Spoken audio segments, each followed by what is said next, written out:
आज का ये सत्संग एक गूढ़ और गंभीर विषय पर है, पाखंड पर करारा प्रहार। ये वही विषय है जिस पर सदियों से संतों ने बोलकर मानव समाज को झकझोरा है। कबीर, रैदास, दादू, नामदेव, नानक, सभी ने अपने शब्दों से इस अंधकार को चीरने का प्रयास किया, पर अफसोस, मनुष्य आज भी पाखंड के मायाजाल में फंसा हुआ है। पाखंड क्या है? ये वो आवरण है जिसके पीछे मनुष्य अपनी वास्तविकता को छिपाता है। बाहर से तो वो धर्मात्मा, साधु, ज्ञानी और भक्त दिखता है, पर भीतर उसके मन में लोभ, क्रोध, वासना, ईर्ष्या, अहंकार और कपट भरे रहते हैं। जब भीतर कुछ और हो और बाहर कुछ और दिखाया जाए, वही पाखंड है। कबीर साहब ने बार बार कहा कि भगवान को पाने का मार्ग भीतर से जाता है, बाहर से नहीं।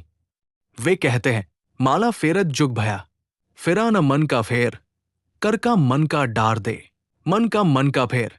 ये दोहा केवल शब्द नहीं, एक चेतावनी है कि जब तक मन नहीं बदलेगा, तब तक लाखों बार माला फेरने से कुछ नहीं होगा। मनुष्य आज बाहरी कर्म कांडों में इतना उलझ गया है कि उसे अपनी आत्मा की आवाज सुनाई ही नहीं देती। कोई घंटी बजा रहा है, कोई दीप जला रहा है, कोई कथा करवा रहा है, पर सब दिखावे की भक्ति है। सच्ची भक्ति वह है जो हृदय से उठे, जिसमें करुणा हो, प्रेम हो, सत्य की जिज्ञासा हो। कबीर जी कहते हैं, पोथी पढ़ी पढ़ी जगमुआ, पंडित भया न कोय, ढाई आखर प्रेम का, पढ़े सो पंडित होए। कितना सुंदर और तीखा तीर है ये पाखंड के सीने पर। आज के युग में कितने ही लोग हैं जो बड़े बड़े ग्रंथों का ज्ञान रखते हैं, पर व्यवहार में करुणा नहीं। ज्ञान सिर में है, हृदय में नहीं। जो हृदय से प्रेम करता है वही सच्चा ज्ञानी है, बाकी सब केवल शब्दों का व्यापारी है। अब सोचो भाई, जब भगवान सर्वव्यापी है, तो क्या उसे सुनाने के लिए ऊंचे मीनारों से आवाज लगाने की जरूरत है? कबीर कहते हैं, कंकर पाथर जोड़ के मस्जिद लई बनाए, ताचड़ मुल्ला बांग दे, क्या बहरा हुआ खुदाए। ये व्यंग्य नहीं, बल्कि चेतना जगाने वाली आवाज है कि प्रभु तो हर जगह है, उसे पाने के लिए न शोर चाहिए, न दिखावा, बस एक सच्चा हृदय चाहिए जो विनम्र हो और प्रेम से भरा हो। आज धर्म का रूप व्यापार बन चुका है, साधना का मंच तमाशा बन गया है। हर जगह पाखंड का बाजार सजा है। कोई तिलक लगाकर संत बन बैठा है, कोई भेष बदलकर गुरु बन गया है, कोई लोगों के विश्वास का व्यापार कर रहा है। मंदिरों में भगवान नहीं, चढ़ावे की गिनती है। कथा मंचों पर भक्ति नहीं, अभिनय है। ऐसे में जो सच्चा खोजी है, उसे अपने भीतर जाना होगा, क्योंकि वही परमात्मा है। कबीर जी कहते हैं, जो घर जा रे आपना, चले हमारे साथ। इसका अर्थ है कि जो अपने भीतर के अंधकार, अहंकार, लोभ, वासना और कपट को जला दे, वही सच्चा साधक है। वही मेरे साथ चल सकता है।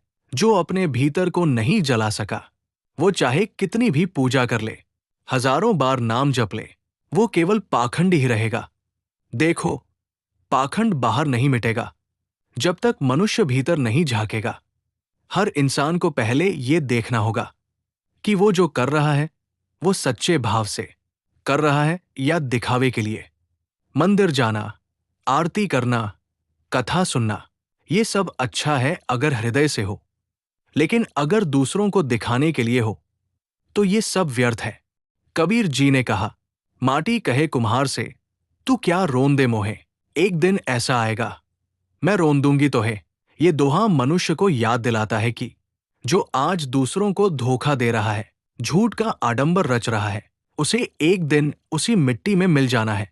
तब सारा दिखावा मिट्टी के समान हो जाएगा। सच्चा धर्म वह है जो भीतर को पवित्र करे।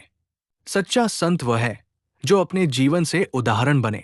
संतों का मार्ग सादगी, सत्य और प्रेम का है, न कि चमत्कारों और चकाचौंध का। कबीर जी कहते हैं, संत न छाड़े संतई, जो कोटिक मिले असंत। यानी सच्चा संत अपने मार्ग से नहीं हटता, चाहे संसार उसे अस्वीकार कर दे। यही सच्चे धर्म की पहचान है। भाई, इस युग में पाखंड का अंत तभी होगा जब हर मनुष्य अपने मन के आईने में खुद को देखे, जब वो अपने भीतर के झूठ, अहंकार और वासना को पहचान कर उसे दूर करे, जब वो दूसरों को नहीं खुद को सुधारने लगेगा। तब समाज सुधरेगा, धर्म सशक्त होगा और सच्चे संतों का सम्मान बढ़ेगा। इसलिए हे साधक, अगर तू सच्चा ईश्वर प्रेमी है तो दिखावे से दूर हो जा, भीतर के दीप को जला, सत्य की ज्योति को प्रकट कर। जब तेरे भीतर प्रकाश फैलेगा तब संसार का सारा अंधकार मिट जाएगा।